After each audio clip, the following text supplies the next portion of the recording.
This is CS231N, and I'm Professor Fei Li from the Computer Science Department. I will be co-teaching this quarter with Professor Ihsan Adeli and my graduate student Zain. So you'll meet them, as well as our wonderful TA team that you will meet later. So I just want to get started. Yeah, so this is what excites me, that AI has become such an interdisciplinary field, that what you're going to learn in this class, of course, it's very technical. It's about computer vision and deep learning, but I really do hope that you take it to whichever discipline you work in and are passionate about and apply it. So we hear a lot about the field of AI. So how do we position computer vision and the scope of this class? If you consider AI as this big bubble, computer vision is very much an integral part of AI. Some of you have heard me saying that not only vision is part of intelligence, it's a cornerstone to intelligence. Unlocking the mystery of visual intelligence is unlocking the mystery of intelligence. But one of the most important tools, mathematical tools, to solving AI is machine learning, or some people call statistical machine learning. And this is exactly, what we will be talking about. Within the field of machine learning, in the past 10 plus years, we have seen a major revolution called deep learning.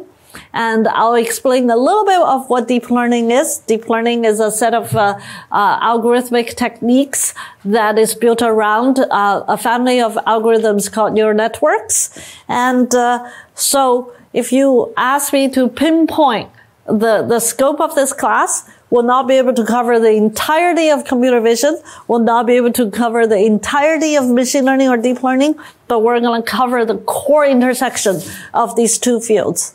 And of course, just like the entirety of AI, computer vision is becoming more and more a interdisciplinary field. A lot of the techniques we use, as well as the problems we work with, intersect with many different other fields like natural language processing, speech recognition, robotics, and AI as a whole is a field that intersects with mathematics, neuroscience, computer science, psychology, physics, biology, and many application areas from medicine to law to education and business and so on. So what you will get for this lecture, our first lecture, is I'll give a very brief history of computer vision and deep learning, and then Professor Adeli will go over the overview of this course and lay the groundwork of how this course is set up and what our expectations are. So, the history of vision did not begin when you were born or humanity was born. The history of vision began 540 million years ago. You might ask, what happened 140 million years ago? Why are we pinpointing a relatively specific date or year in evolution? Well, it's because a lot of fossil studies have shown us there is a mystery period called Cambrian explosion. The fossil studies showed about 10 million years in evolution during that time, which is a very short period of time for evolution. We see the explosion of animal species in the fossil study, which means before Cambrian explosion, life on Earth was pretty chill. It was actually in the water. There's no land yet, no animals on the land yet, and animals just float around. So what caused this explosion in animal speciation?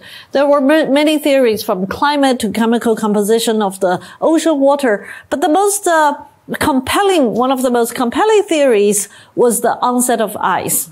The first animal, a trilobite, they gained photosensitive cells. So the eyes we were talking about were not sophisticated lenses and retinas and nerve cells. It was literally a very simple pinhole. And that pinhole collected light. Once you collected light, life is completely different. Without senses, life is metabolism. It's very passive. It is just metabolism, and you come and go. With senses, you become an integral part of an environment that you might want to change. You might want to actually survive in it. Some animals becomes or plants become your dinner, and you become someone else's dinner. So evolutionary forces drives intelligence to evolve because of the onset of senses, because of the onset of vision, along with haptics or tactile sensing. Those are the two most, the oldest senses for animals.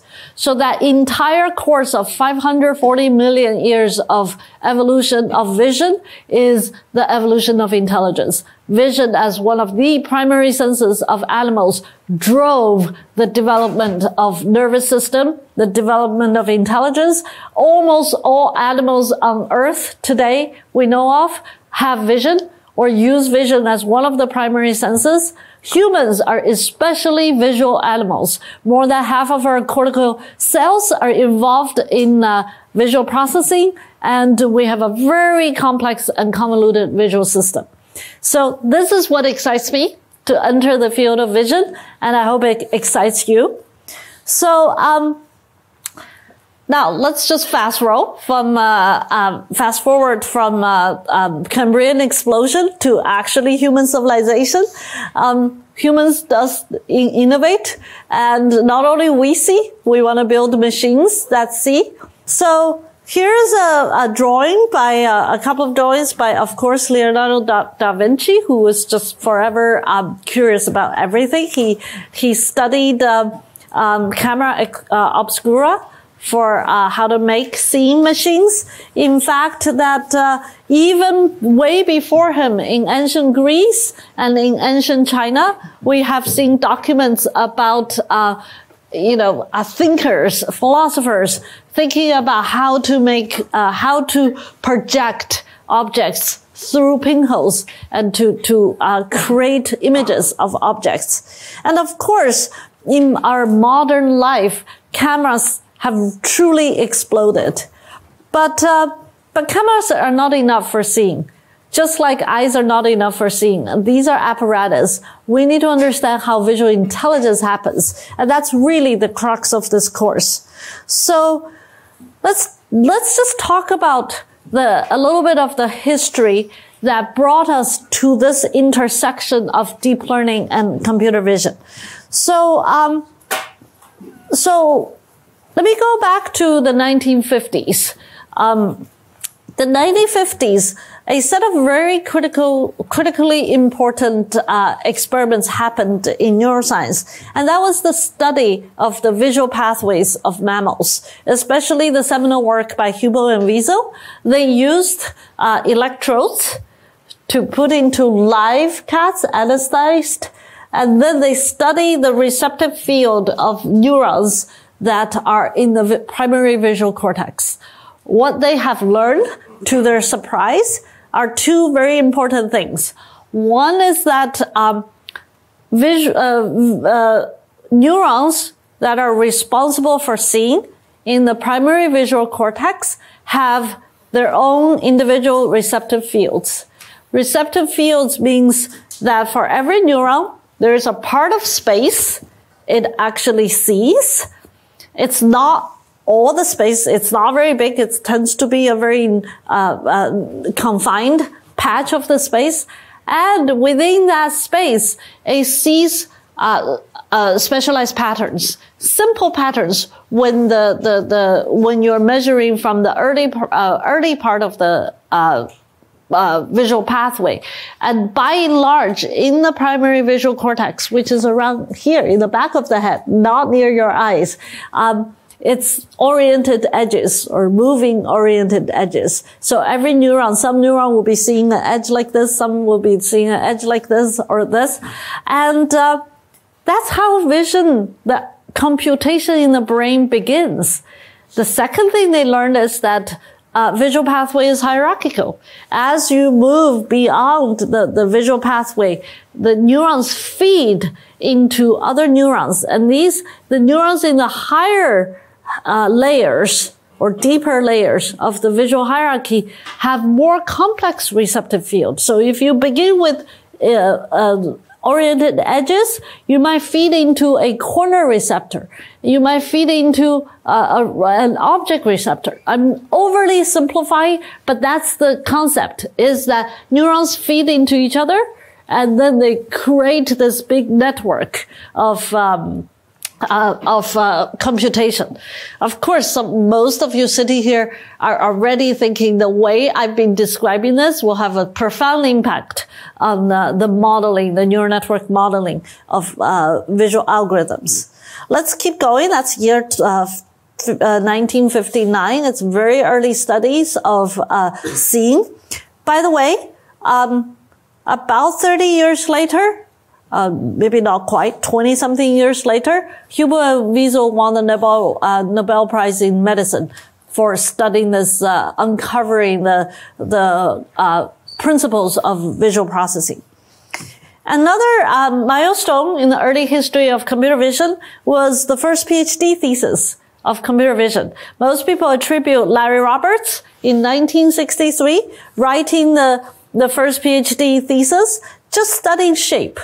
And this is a very, very character representation of the world. And the idea is that can we take a shape like this and understand the surfaces and the corners and features of this shape?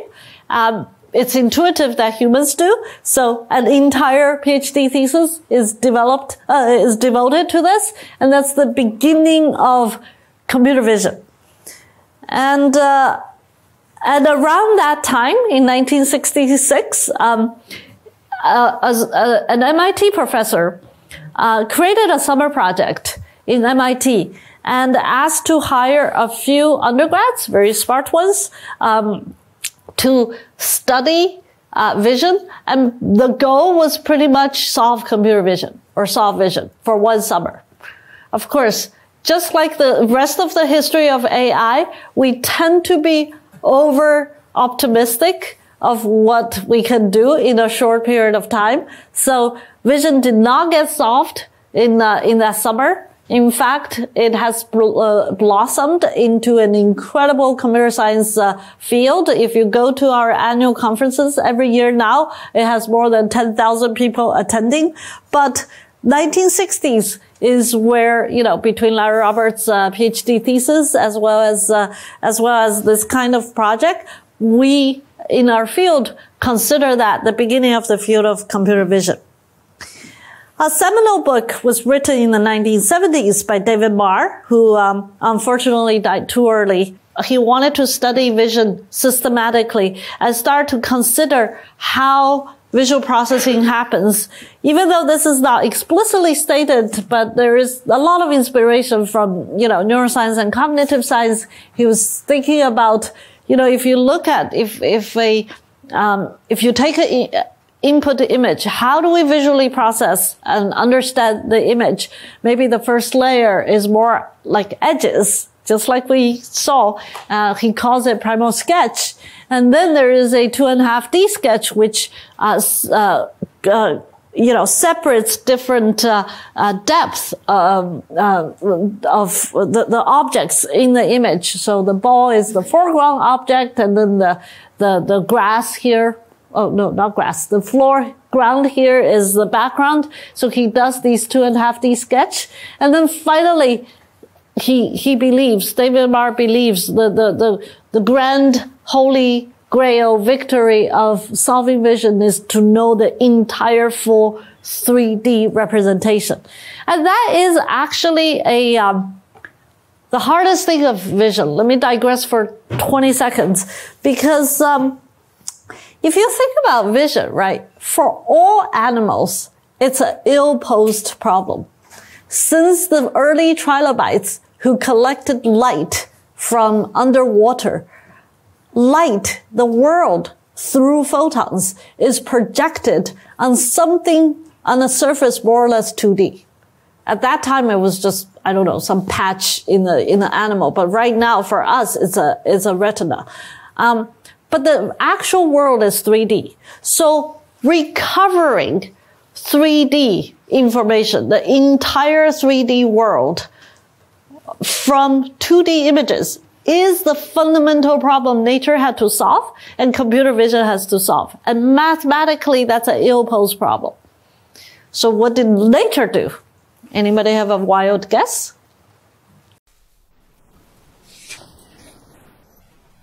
True eyes. Yes. The trick that nature did is develop multiple eyes, mostly two. Some animals have more than two.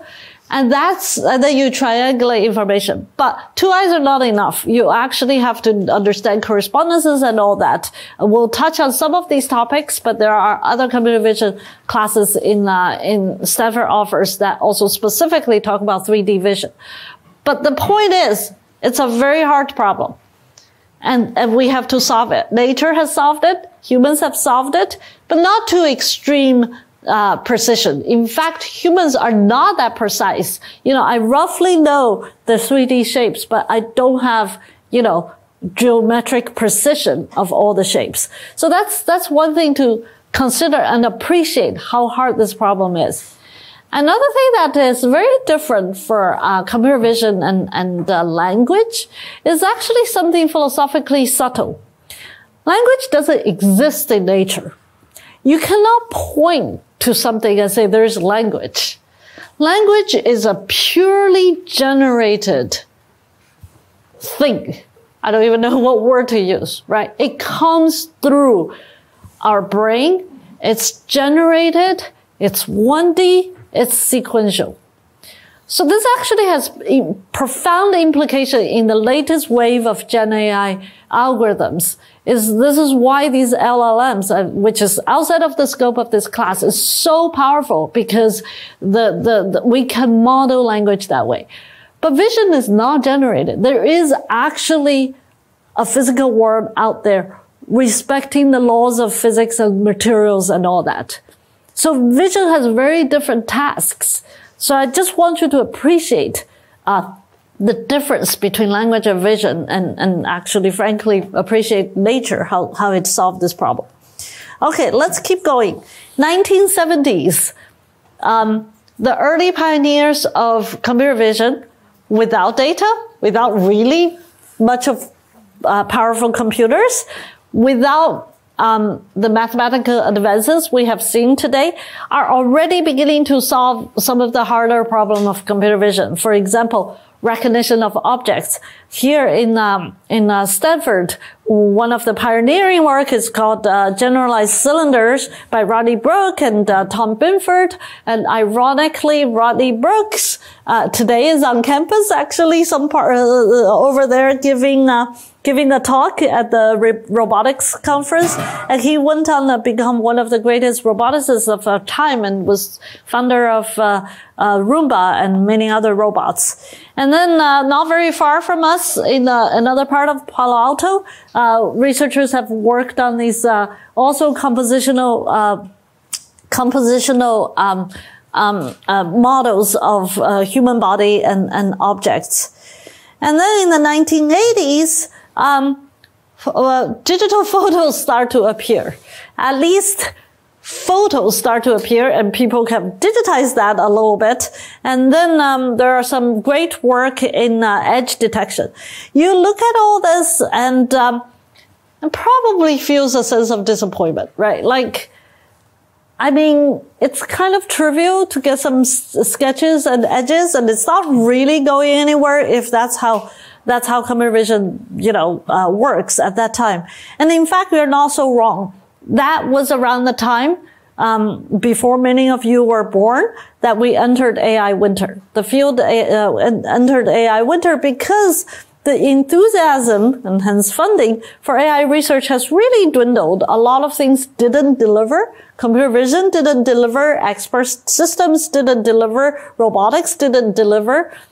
But under the hood of this winter, a lot of things, a lot of research start to grow from different fields like computer vision, NLP, robotics.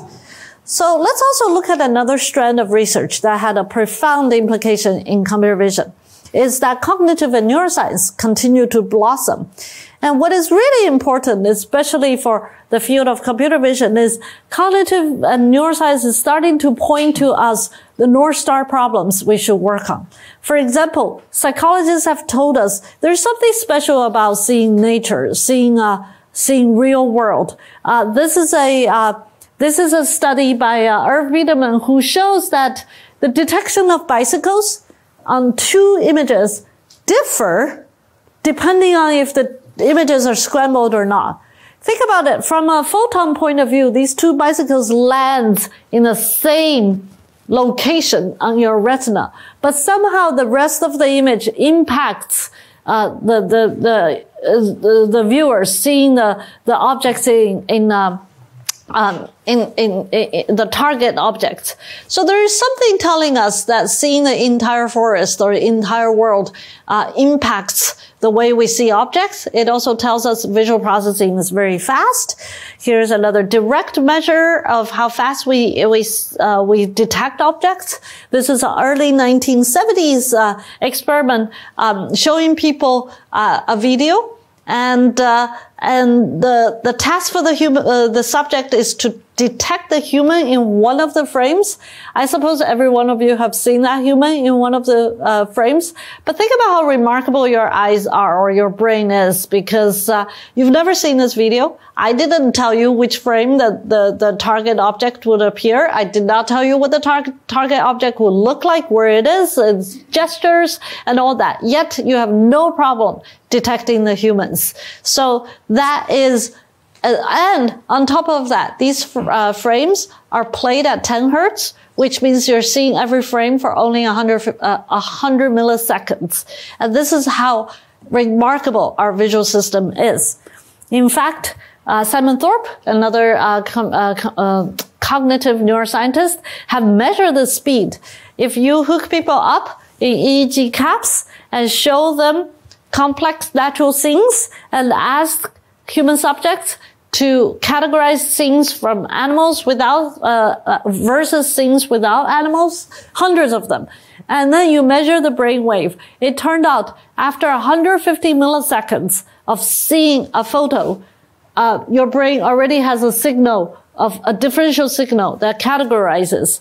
You might not be so impressed because compared to today's GPUs and modern chips, 150 milliseconds is really orders of magnitude slower, but you gotta admire our wetware, our brain, our neurons don't work as fast as transistors. 150 milliseconds is actually really fast. It's only a few hops in the brain in terms of neural processing.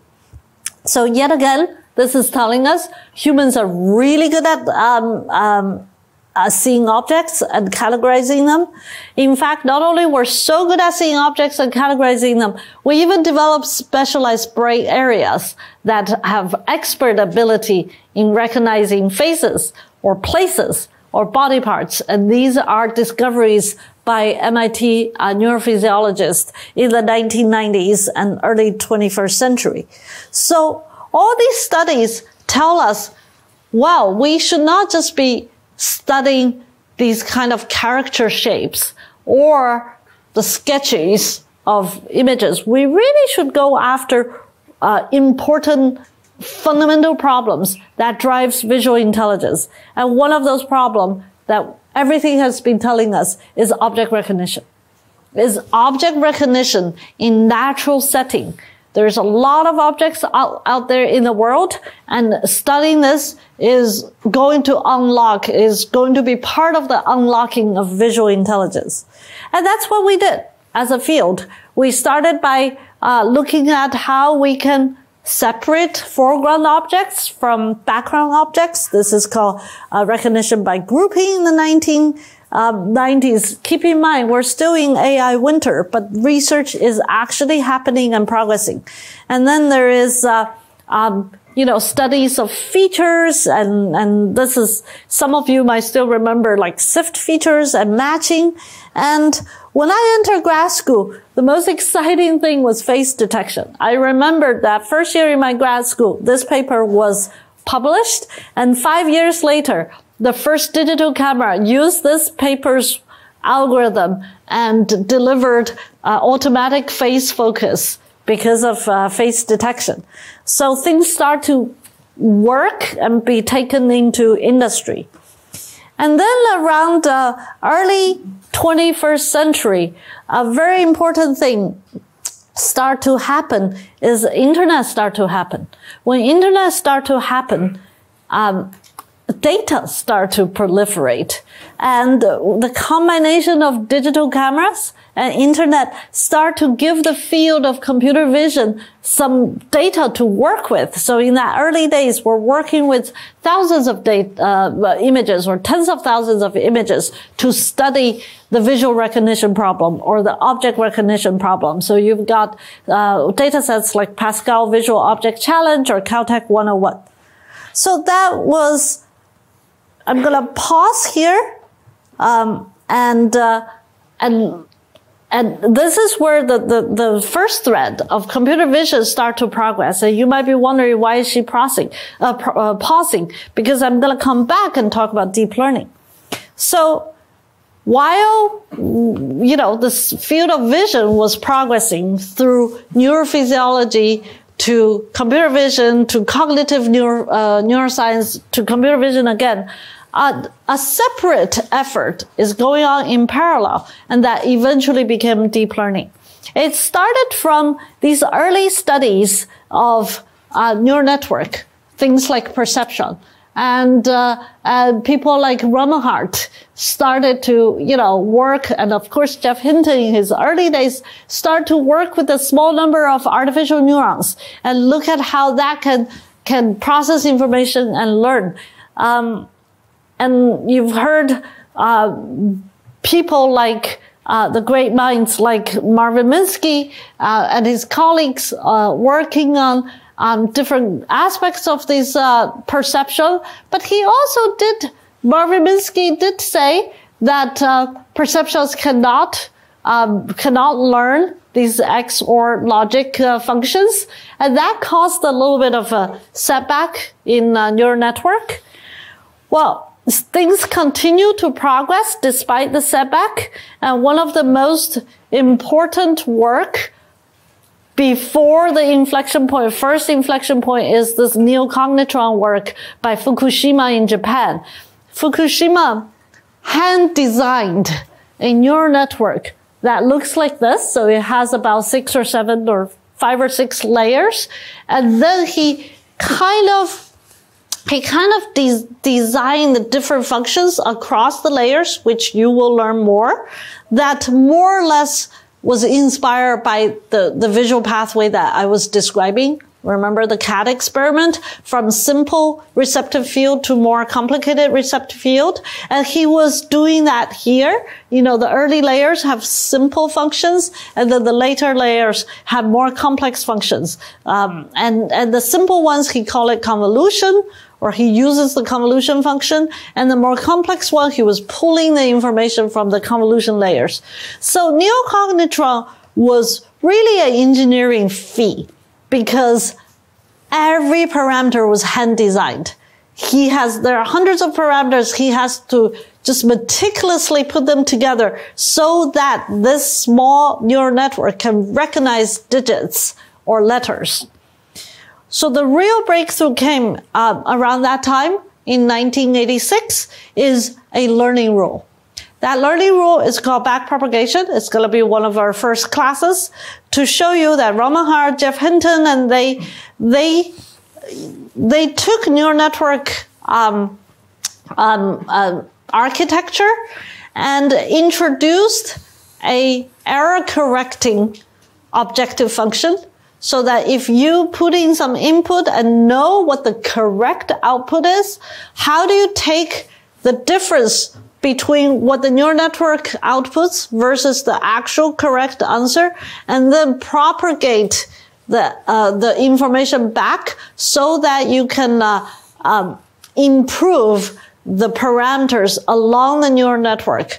And that propagation from the output back to the entire neural network is called backpropagation. It follows some of these basic calculus chain rules, and that was a watershed moment for a neural network algorithm.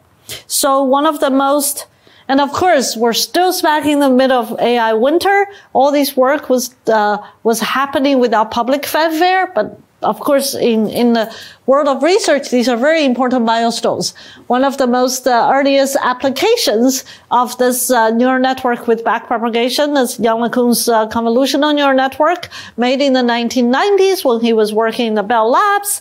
And what he did is just created a slightly bigger network, about 7 layers-ish, and made it good enough with great engineering capability to recognize letters. And it was actually shipped to some part of the U.S. postal offices and banks to read digits and letters. So that was a application of early neural network. And then Geoff Hinton and Yann LeCun continued to work on neural network.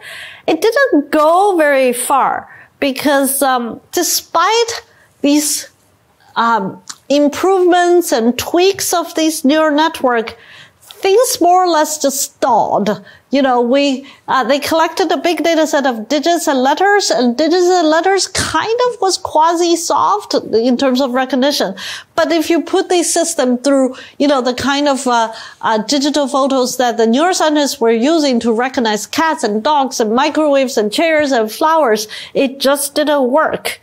And a huge part of this problem is the lack of data. And lack of data is not just an inconvenience. It's actually a mathematical problem because these algorithms are high capacity algorithms that actually needs to be driven by lots of data in order to learn to generalize. And there is some deep mathematical principles behind these rules of generalization and model overfitting. And data was underappreciated, was underlooked, because most people are just looking at these architectures. They did not realize that data is part of the first-class citizen for machine learning and deep learning. So this is part of the work that my lab, my students and I did in the early 2000s, that we recognize this importance of data. We hypothesized that the whole field was actually missing this, underappreciating the importance of data. So we went about and collected a huge data set called ImageNet that has 15 million images after cleaning 1 billion images. And this 15 million images were sorted across 22,000 categories of objects. We actually studied a lot of the cognitive and psychology literature to appreciate that 22,000 images 22,000 categories were roughly in the order of the number of categories that humans learn to recognize in the early years of their life. And then we open sourced this data set and created an ImageNet challenge called the Large Scale Visual Recognition Challenge. We curated a subset of ImageNet of 1 million images, 1 million plus images, and 1,000 object classes, and then ran an international object recognition challenge for many years. And the goal is that we ask researchers to participate, and their goal is to create algorithms. It doesn't matter which kind of algorithms, and then we'll test you on your algorithm's ability to recognize photos and see if you can call out these 1,000 object classes as correctly as possible. And here are the errors, right? Like first year we run this competition. The algorithm, the best performing algorithm's error was nearly 30%. And it's really pretty abysmal because humans can perform under say 3% error. And then 2011, it wasn't that exciting, but something happened in 2012. That was the most exciting year. That year, Geoff Hinton and his students participated in this challenge using convolutional neural network, and they reduced the error almost by half, and truly showed the power of deep learning algorithms. And so the participating algorithm in 2012 ImageNet challenge was called AlexNet, and the funny thing is, if you look at AlexNet, it's not that different from the Fukushima's neocognitron 32 years ago. But two major things happened between these two. One is that backpropagation happened. It's a principled, mathematically rigorous learning rule so that you don't have to ever use hand to tune parameters. And that was a major breakthrough, theoretically. Another breakthrough was data. The recognition of data and the understanding of data driving these high-capacity models, which eventually will have trillion parameters, but at that time was millions of parameters, was critical for setting off the deep learning, for this to work. And really, many people consider the year of 2012 the AlexNet algorithm that won the ImageNet challenge, the historical moment of the birth of or rebirth of modern AI, or the birth of deep learning revolution. And of course, the reason many of you are here is since then, we are in the era of deep learning explosion. If you look at computer vision's main annual research conference called CVPR, the number of papers have exploded, and ARCA paper has exploded, and many new algorithms since then have been invented to participate in the ImageNet challenge in the following years. We're going to study some of these algorithms, but the point is that some of these algorithms beyond AlexNet have had a profound impact in the progress of the field of computer vision and into the applications of computer vision. So a lot of things have happened, and we're going to cover some of these. Not only the field of computer vision made a major progress in creating algorithms to recognize everyday objects like cats and dogs and chairs, we also quickly, right after ImageNet challenge, the 2012 moment, we've got algorithms that can recognize much more complicated images, can retrieve images, or can do multiple object detections, can do image segmentation. These are all different tasks in visual recognition that you'll find yourself getting familiar with throughout this course, because vision is not just calling out cats and dogs. There's so much in the nuanced ability of visual recognition. And of course, vision is not just static images. So there are work in video classification, human activity recognition. I'm showing you this overview. You will learn some of these. These are all, you don't have to understand exactly what's going on here, but I want you to appreciate the variety of vision tasks. Medical imaging, those of you who come from a medical field, is whether it's radiology or pathology or even other aspects of medicine, is deeply visual, and this has a profound impact. Scientific discovery, even the seminal picture you probably remember of the first photography of black hole uses a lot of computer vision and computational photography techniques. Of course, applications in sustainability and the environment is also, computer vision contributed a lot of that. And we also have made a lot of progress in image captioning. Right after the ImageNet 2012 moment, this is actually work by Andrej Karpathy when he was my student, his thesis work. Then we also worked on, relationship understanding. So not only visual intelligence is about seeing what's on the pixel, you can also see what's beyond pixels, including relationships of objects, and also style transfer. a lot of this work, you will actually, Justin Johnson, who will come to guest lecture this course, will tell you all about his seminal work in style transfer. And of course, in generative AI eras, we get these really incredible results like, face generation.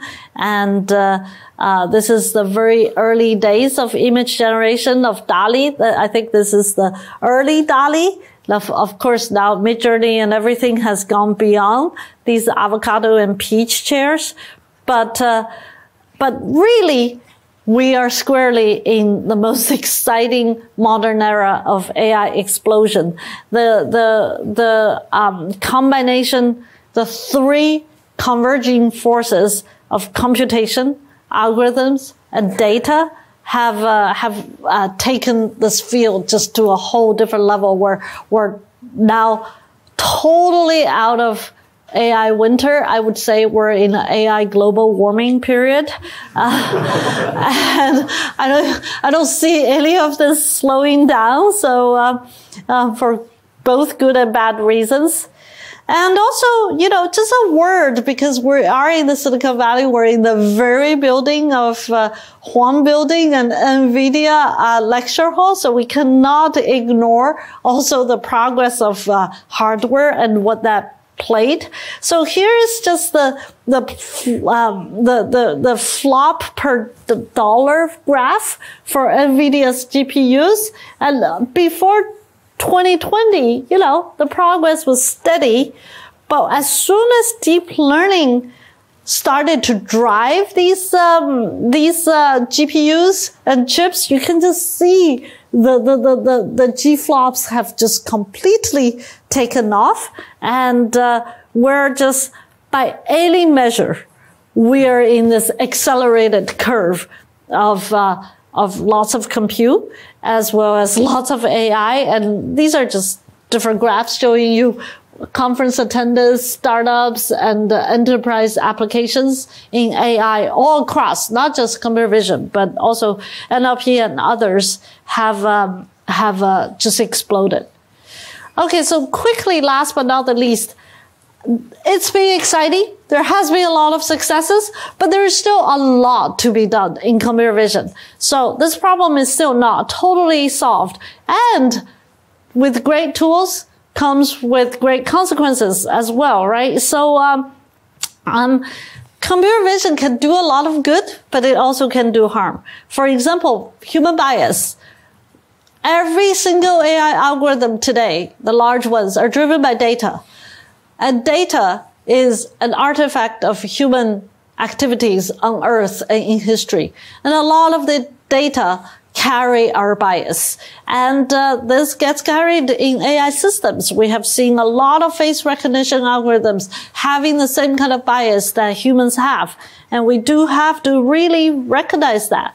We can also use AI to impact human lives, some for the good, think about medical imaging, but some are questionable. What if AI is solely behind deciding your job or deciding your financial loans? So, again, is it totally bad? Is it totally good? These are very complicated issues. This is also why I always get so excited when students from HNS or law school or education school or business school attend my class, because not all AI issues are engineering issues. We have a lot of human factors and societal issues to solve. I'm also particularly excited by AI's medicine and healthcare use, and this is something really dear to my heart that Professor Deli and Zane, who are also co-instructors of this course, we three of us work on AI for aging population as well as patients, and to try to use computer vision to deliver care to people. So this is a good use. And also, even in terms of technology, human vision is remarkable. I want you to come out of not only today's class, but also this entire course to appreciate, despite how much computer vision can do, there's just so much more nuance, subtlety, richness, complexity, and also emotion in human vision. Look at these kids studying whatever that their curiosity lead them, or the humor in this image, there's still a lot more that computer vision cannot do. So I hope that continue to entice you to study computer vision. At this point, I'm going to give the podium to Professor Adeli to go over the rest of the class. Thank you.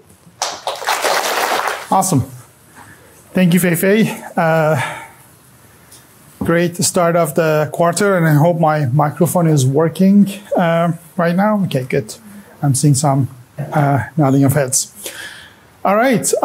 So very excited to be here with you all, and I'm hoping that you will have a fun and challenging course with an amazing list of co-instructors that we have and great TAs.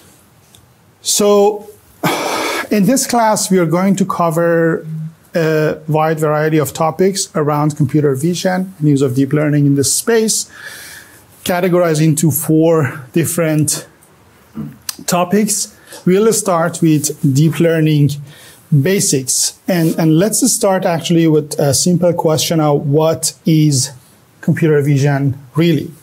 So at its core, it's about enabling machines to see and understand images. And basically, this is the most fundamental task in this space. Is image classification. You give the model an image, say, of a cat, and the model should output a label, cat. And that's it. But it's this deceptively simple task is the foundation for much of more complex applications, from self-driving to medical diagnosis and so on.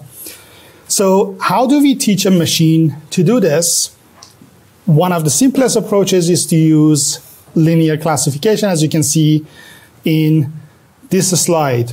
So imagine each of the images in our data set is shown with a dot in that space, and each axis shows some sort of feature which was driven from the image itself. Here we are showing a 2D space but, for simplicity, but the task of a linear classifier is to find the hyperplane or the linear function that separates these two, say, cats from dogs. But we all know that these linear models often go just only so far. They struggle when the data isn't cleanly separable with a straight line. So the question is, what's next? We'll get into the topics of how to model more complex patterns. And if we do so, we often face challenges of overfitting and underfitting, which are the topics we will cover in the early lectures of the class. And to strike the right balance, we use techniques like regularization to control model complexity and optimization to find the best fit parameters. So these are the nuts and bolts of deep learning and creating these models, training models that not only fit the data, but also generalizes to unseen and new data as well. And now comes the fun part, neural networks. We've been talking about them quite a lot. And what neural networks do, unlike the linear classifiers, they stack multiple layers of operations to model nonlinear functions to be able to either classify, to solve the same problem of image classification, and so on. These are the models powering everything from Google Photos, and now everybody's familiar with ChatGPT, ChatGPT's vision models, and so on. In this course, we will go deep into the details of how they work, how they are trained, and we will be looking into how to debugging and improving them. After looking at the deep learning basics, we will cover the topics of perceiving and understanding the visual world, which is a complex process that involves interpreting a vast array of visual information. And to do so, we often first define tasks that refer to specific challenges or problems. We aim to solve. Some of the examples are object detection, scene understanding, motion detection, and so on. And to solve these tasks, we use different models, which are computational and theoretical frameworks we develop to mimic or explain how our visual system accomplishes these tasks. One of the examples of these types of models is neural networks. So by aligning models and with tasks, we can create systems that can see and interpret the world around us. Speaking of tasks, let's go back to the topic of image classification, predicting a single label for an entire image. But we know that real-world computer vision is much richer than this, and let's walk through some of the tasks that go beyond classification. First, semantic segmentation, where we are not just labeling the object or the entire image as cat or tree or whatever. Here, we are looking for labels for every single pixel in the image. So every pixel is a grass, cat, tree, or sky, but we don't distinguish between individual objects. And next we have object detection, where we now want to not only say what is in the image, but also pinpoint the location. And that's why we create bounding boxes around the objects and associate them with specific labels. And finally, we have instance segmentation. We'll go into instance segmentation, which is the most granular of them all. It combines the ideas of detection and segmentation together, and every object instance gets its own mask. So these tasks require, much deeper understanding, special understanding in images, and they push the models to do more than just recognizing categories. The complexity doesn't stop with static images. Let's look at some temporal dimensions. So there's the task of video classification, as Feifei talked about, where we want to understand what's happening in the video. Is there someone running, jumping, or dancing? There is the topic of multimodal video understanding, which is combining vision and sound and other modalities. For example, in this example, the person is playing a vibraphone. To really understand what's happening here, we have to create a blend of visual features and audio features to be able to understand what's happening. And finally, there is the topic of visualization and understanding that we will be covering in this class, where we want to interpret what's being learned by the models and see an attention framework, attention map of what the model is attending to do a correct classification and so on. And then we have models. Beyond tasks, we look into models, and the very first topic, let me introduce to you, that we'll be covering is convolutional neural networks, or CNNs. There are a number of operations. We will be going over the details in the class, starting from an image, a number of convolution, sampling, and fully connected operations, and finally creating the output. And beyond convolutional neural networks, we will study recurrent neural networks for sequential data, and even neural architectures such as transformers and attention-based frameworks. So next we will be covering some large-scale distributed training topics, which is kind of new this quarter. I'm sure you've all heard about large language models, large vision models, and so on. And we will be briefly discussing how these models are actually trained. We know that data and data sets are expanding. Models and large models models are becoming larger and larger.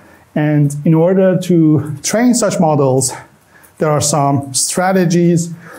For example, data parallelization, model parallelization that we'll cover in this class. But beyond that, there will be so many challenges, such as synchronization between these models and workers and so on, as well as several other aspects that we'll be covering in one of the lectures this quarter. And we will go also over some of the trends for training these large models. After completing this topic, what we will do next is looking into generative and interactive visual intelligence, where we will first start with self-supervised learning. Self-supervised learning is a branch of machine learning in which models learn to understand and represent data by getting some training signals from the data itself. We will cover this topic. It's one of the approaches that has enabled training of large-scale models using vast amounts of data that do not require labels, unlabeled data. And they have played a key role in recent breakthroughs in computer vision in general. And we will talk a little bit about generative models. They go beyond recognition. They actually generate. This is an example of the content of a Stanford campus photo, which is reimagined in the style of Van Gogh's Starry Night. This is known as style transfer, a classic application of neural generative techniques. Generative models can now translate language into images given a prompt. A model like DALL-E 2, generates an entirely novel image. This showcases how generative vision models blend understanding, creativity, and control in their generations. And you've probably heard recently about the topic of diffusion models in general. That's another thing that we'll be covering in this quarter. They basically learn to reverse a gradual noising process to generate images. And interestingly, in assignment 3, you will actually be implementing a generative model that generates emojis from text inputs from prompts, for example, a face with a cowboy hat, which is denoised from pure noise. Vision language models are the next topic of interest we will be covering. They connect text and images in a shared representation space, and given a caption or image, the model retrieves or generates its corresponding pair, as you can see. So there are a lot of advances in this area that we'll be covering some of the key examples. Again, this is a key task for cross-modal retrieval or understanding and visual question answering and so on. So we'll get to that in the class too. Moving beyond 2D, models can now reconstruct and generate 3D representations from images. And here you can see some voxel-based reconstructions, shape completion, and even 3D object detection from single-view images. So 3D vision enables more especially grounded understanding, which is crucial for robotics and AR/VR applications. And finally, vision empowers embodied agents that act in the physical world. So these models often must perceive, plan, and execute, whether it's cleaning up a messy room or generalizing from human demonstrations. So with all of these, we will be covering different topics around generative and interactive visual intelligence. And finally, we will cover some human-centered applications and implications, and as Feifei very nicely explained. So there is computer vision and generally AI have been having a lot of impact in the past years, and it's very important to understand the human-centered aspects and applications.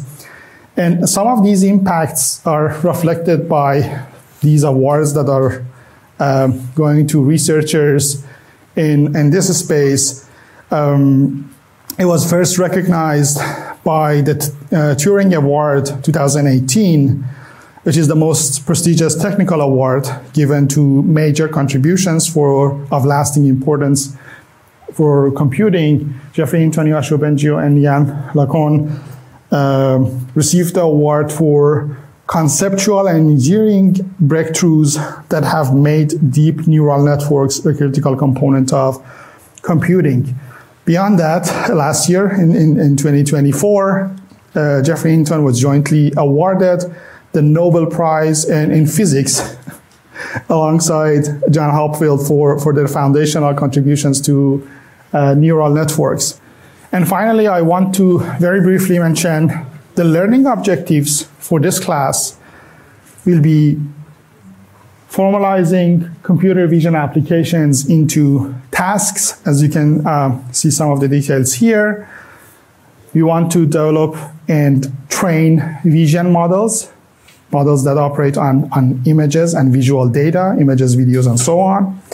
Gain an understanding of where the field is and where it is headed. That's why we have some new topics also covered specifically in this year. So the 4 topics that I mentioned earlier, we will be going over the basics in the very first few weeks. Bear with us because these are important topics and you need to understand the details first, how to build the models from scratch, and then we'll get to more interesting, exciting topics of the day, computer vision. And finally, we will have one big lecture on human-centered AI and computer vision. I want to just leave you with what we will be covering next session. That's going to be image classification and linear classifiers, which will get us started with the world of CS231N. Thank you.